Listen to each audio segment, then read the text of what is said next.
I'm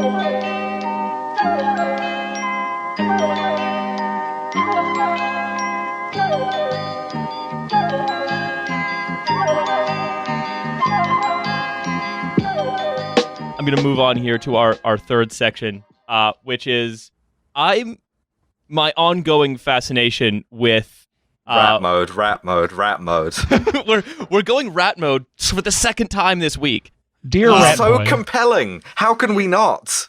We can't. I can't stop because anytime I learn more information about Pete Buttigieg, I can't stop thinking about it and have to like expel the poison from my brain into this microphone.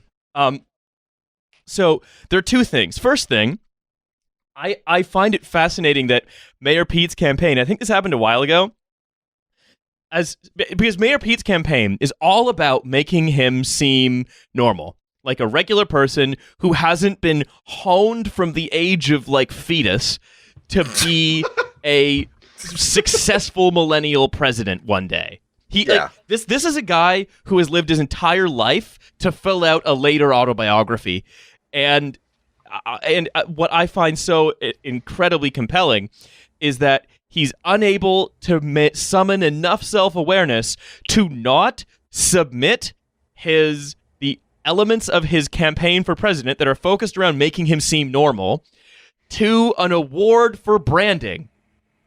Yes. That was beautiful. That was incredible. Where returning fans will remember my joke about Pete Buttigieg, corporate social responsibility, Black Lives Matter. That came from this branding thing. He put out specimens of the fonts he was using, and he had his own lorem ipsum. He had his own placeholder text of words that you might write in a font that Pete Buttigieg uses. And it was stuff like, strong leadership, civic, civil, social responsibility, Black Lives Matter. And it just kind of, that to me is still all of his policy. Yeah, Pete Ipsum. Yes. And what I find incredible is that it's the same thing where like people who are like Pete Buttigieg staffers will then leave their job with Pete Buttigieg and then sign up to go like do takfir in the Democratic Party of different states and then just never scrub their work history from their LinkedIn. I have the lorem ipsum here if we want to do a reading series of the whole Pete thing. Okay. We could replace the actual reading series of Pete with this, but please continue. This is a font that he called Domain Text. And yo, you spelled Des Moines there. And it goes like this. Social entrepreneurship, circular thought-provoking rubric, problem solvers engaging relief thought leadership. Shared unit of analysis, grit, venture, philanthropy, transparent external partners. Stop it, I'm being activated like a Manchurian candidate. Deep dive empower, thought leadership, relief preliminary thinking, mass incarceration, transparent, inspiring, sustainable, game changer, invest. I don't know, I mean, this sounds kind of relaxing. It's like Buttigieg ASMR. Stop it! This is like his answers for the test from Blade Runner. Why aren't you helping, Peter? I admit it. Game changer invest. Shine deep dive engaging corporate social responsibility. Shine bright Black like Lives a deep Matter. dive. Shine bright like a deep dive. Corporate social responsibility. Black Lives Matter. Peaceful mobilize. This is like in the Star Trek, the motion picture, when they find the Voyager probe and it's been out for 1,000 years. And they shot Pete into space and they just found him again. And this is all he said. Buttigieg, Dallas multipass. Like, that's the whole thing. And it's brutal. I fucking love brutal this guy. Stuff. Yeah. Big fan.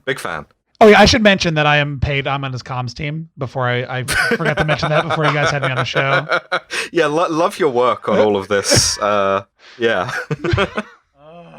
So I've killed Riley, and now I the forecast has become the nowcast. I am the showrunner now.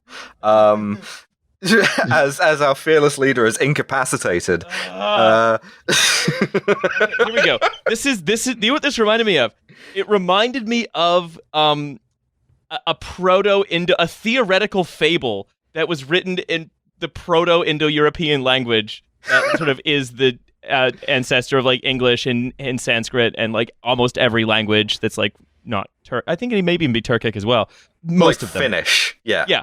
And this is I couldn't stop thinking about this. It says it's a fable called The Sheep and the Horses. A sheep that had no wool saw horses, one of them pulling a heavy wagon, one carrying a big load, and one carrying a man quickly. The sheep said to the horses, "My heart pains me, seeing a man driving horses." The horses said, "Listen, sheep, our hearts pain us when we see this. A man, Isn't the master, the horses are Joe Biden. a man, the master, makes the wool of the sheep into a warm garment for himself, and the sheep has no wool. Having heard this, the sheep fled into the plain." Well, Yeah. sure. Yeah, this is. Pete Buttigieg is campaigning in Proto-Indo-European. It sounded like One me of the like 27 languages he speaks. Yeah, it sounded like the true speech from Wizard of Earthsea. Like he was just like summoning something. So okay, so yeah, I don't know what horrible thing I have unleashed by reciting this. There's these like words of power. It did start raining when you did that here. I'm not joking. Oh fuck. So, Shit. Fuck. Sorry, guys. I find very funny that like with all of these psychos just poisoning themselves, climbing up the greasy pole out of the snake pit of Ivy League, like veneer teeth, like liberal graduates of fucking Brown or Harvard or whatever. They have been pleasant brunch sociopaths their entire lives. They've never taken a vacation. They've devoted everything to like doing the AmeriCorps and like, oh yeah, I'm taking all my vacation days to go read to children in Ethiopia, while secretly hating everyone they're volunteering for and hating everyone they want to rule over, but convinced that they're so good because they saw the fucking West Wing. That what it all boils down to is consistently fucking up because they're too stupid to realize that you can't create an authentic image among voters by cannily using fonts. Indiana, Uber Alice. Here's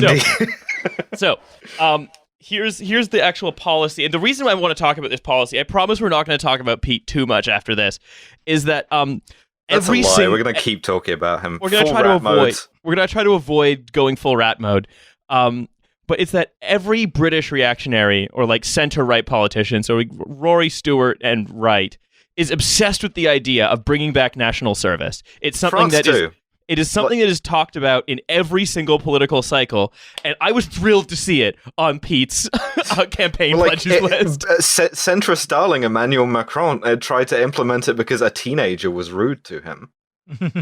Like literally, he saw a surly teen, and the teen was like, "All right, Manu," and he was like, "Don't call me that. I'm the president of the republic. I will implement national service, so you never talk to me again." Yeah, Emmanuel Macron, I fucking dare you to implement national service. Fuck around and find out. Yeah, that motherfucker can't even like implement breakfast without the economy of his country shutting down. It rules. Yeah, it's probably great to give all of the 17-year-olds rifle training too. No, so Pete Serve was different though. Excuse me? I've called it Pete Serve. So Pete often says, this is from his website. I didn't clock what font this was in, but maybe it was supposed to appeal to British readers. Pete often says that his time as a Navy, maybe like East End Cockney is one of the languages that he speaks. Pete often says that his time as a Navy lieutenant in Afghanistan was a life-changing experience. He was there for like 2 months. Yeah, it is his doing like PowerPoints. Yeah, it was a life-changing experience in large part because he got to make serve alongside people from every conceivable background, every single damn one. All of them. It's like both of the genders. Yeah, every conceivable background. Does that include billionaires or no? Gonna go with a no on that one. In many ways, we had nothing in common except the fact that we were all American. But the men and women who got in my vehicle didn't care if I was a Democrat, a Republican, or an independent. Oh my God. They just wanted to get home safe like I did.